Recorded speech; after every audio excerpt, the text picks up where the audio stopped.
Kakati eyo jembera nga nzunga nagudde ku bafumbo bano ababiri. Abafumbo bano ababiri ensonga ez'abatabudde zabadde ensonga za mu kisenge era beekubye ebikonde n'empi bonna ne bawulubala feesi nga bwe balabaawo. Omukyalo oyo takyayagala kuwaako bbaawe ku nsonga za kintu kikulu, takyayagala kuwaako bbaawe mu kisenge. Omukyala agamba takyalina firingizi za bbaawe. Omwami agamba togenda kunjogera mu maka gange, nvudde eri nze nandika obuswandi ntuuse waka njagala kwekkakkanya ntuuke waka ate oŋŋamba tolina firingizi zange. Omukyala yabaga amateeka ewaka wali. Omwami wakukomba ku kaboozi omulundi gumu mu wiiki ge mateeka agali mu maka gali. Omwami agamba akooye ejjooga eryo tasobola kubeera ssemaka ng'omukyala we yamutegeera ddi lwalina okwegatta naye ne ddi lw'atalina kwegatta naye. Ekyavuddemu ababiri baneeno nga beeyambalira nga basooka bakubagana nga bonna bawulubala feesi. Ndowooza omukyala yabadde asinga ku mwami ono amaanyi era akasajja kano ne bakakuba ne bakayuza n'engoye. Kalabye ensonga tekagenda zisobola omukyala ono asussa akamanyiro n'ejjoogo ng'ensonga kazitwala eri omukulu atwala ensonga z'omu maka ku kyalo okwo nga kaloopa kasajja kattu. Bwe kaloopa endowooza ne kalaba nga tekagenda sobola bisobola bambi kanobye. Musajja wattu yanobye n'agamba mukazi gwe onkubye ekimala ate toyagala kumpaako mu nsonga z'ekintu ekikulu kansibe ebyange ŋŋende. Omusajja ogulaba wa myaka 60 yakutte engoye ze obugugu bwe n'abusiba n'agenda ewa maama we era kati gy'abeera. Abakazi mulekerawo tumanyira mu maka gaffe bannyabo, mulekerawo tumanyira mu maka gaffe. Nze mbabuulira kansobe kutuusako vidiyo eno naawe ogyerabireko gimpereka like. Abafumbo bamaze emyaka 2 batabuse ne baasa ebyama ng'omusajja alumiriza omukazi okumukolera timetable walina okumuweera ebyalo ate nga bamala kulwana ne feesi n'ewulubala. Kyatulwanyanga kugamba ensonga za kisenge oba za mu kisenge. Okusinziira ku musajja ono John Sebufu emyaka 63 mukazi we Ruthina Nyombi timetable gye yakola ennyingo ya 12 bba alina okugikwatako. Omulundi gumu gwokka mu wiiki omusajja kyagamba nti akooye ejjoogo ate nga yagula nga tokwewonya maggwa. Kira ŋŋambye nti nze wondazza wano mu bulamu bwange sirina apatayitiyo wadde akatini kati ku mutima gwange wadde mu kirowoozo wabula pulaani gye nkuba bw'olaba nga oli bubi wasa. Ye nga buli lwe tuyingira ekisenge kyekisooka. Omusajja Layofumbo bwe yayingiramu tebukyalina kigendererwa kwe kuzingako ebibye. Abyeze ewa nnyina ng'akooye n'omukazi ono okumusuza ku miggo nga n'abaana bwe bagasa okumujolonga. Yange eno giraba bankwata n'abaana be alimba n'abajulizi we bali. Atuluuta esembyeyo eno ntuuka okusiba ebintu. Embeera gye twalimu yali mbeera ya mu kisenge. Ery'omu kisenge n'ekyankalana.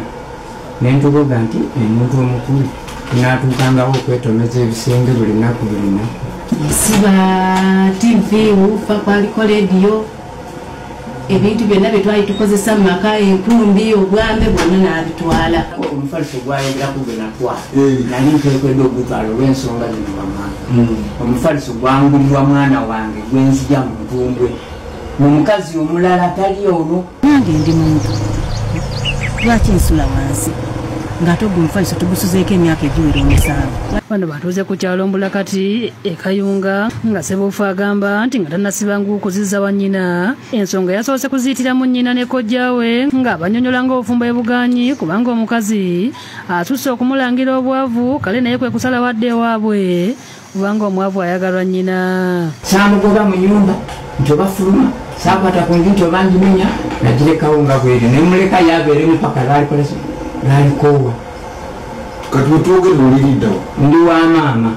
Kyokka Nanyombi alumiriza bba nti bwe yabadde anoba teyagenza bbi embizi nnya eziwalirwamu akadde k'ensimbi kalamba nga zino yazigula ku ssente ze yafuna okuva mu nteekateeka ya gavumenti eya PDM.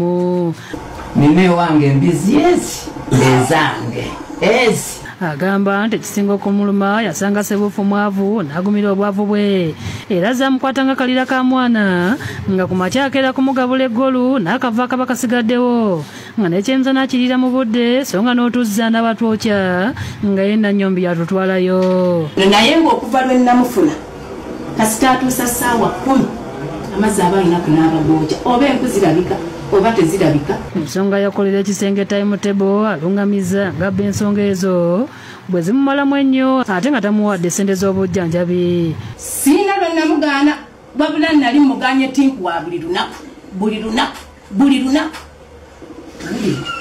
ate wa buli lunaku ate siina bujjanja. Collins Kafeero w'amaka n'abaana alagidde Nannyombi okwetondera bba ekintu kyakoze. Ebimu kati twagala tubirongoose.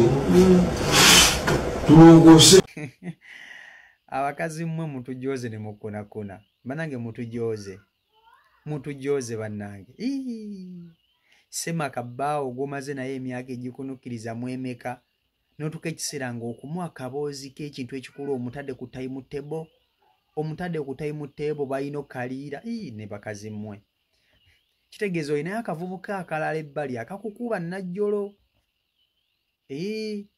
oyinayo akavubuka ebbali akakukuba najjolo n'enoga ng'omusajja ono emyaka 6 gomazeemu supu gw'okaddiyiza tokyagala kumanya omusajja wattu omukuluusanyizza kati owulira tokyagala nakumanya tolina na feelingizize oyinayo akavubuka ku kyalo omanya abakazi banene ab'oku byalo ssebo balina obukodiyo baba n'obuvubuka ebbali ssebo bubakuba amapeesa ne ganoga nga gwobbaawo ssebo takyagala kumanya omukyala yammye bbaawo akaboozi nange n'ateekawo timetable omusajja ddi lwalina okumuwaako ne lwatalina kumuwaako muli wiiki omusajja yeegatta n'omukyalo n'omulundi gumu neera nga amateeka ga mukazi ako sikamanyire omusajja bamukola ebintu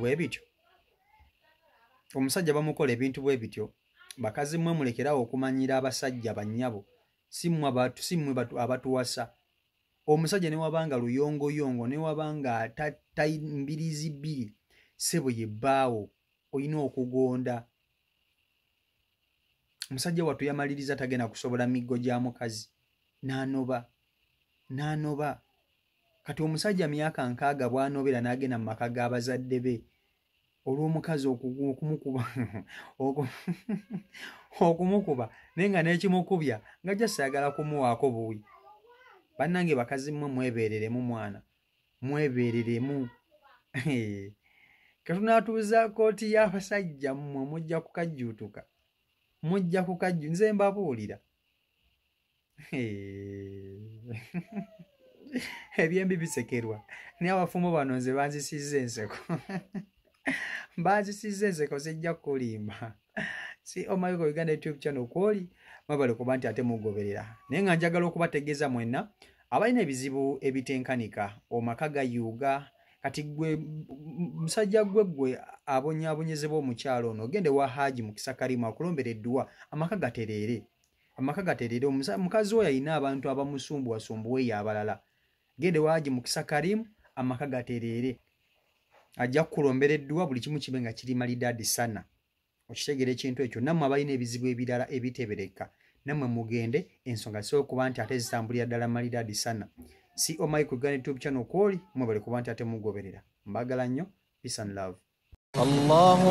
Assalamu alaikum wa rahmatullah. Abaddu ba Allah n'abazaana be abasiraamu n'abatali basiraamu mbazigirira omuddu wa Allah Kakensa Professor mu kulombeddwa ku buli nsonga zonna ono si mulala ye Haji mu Kisakalimu.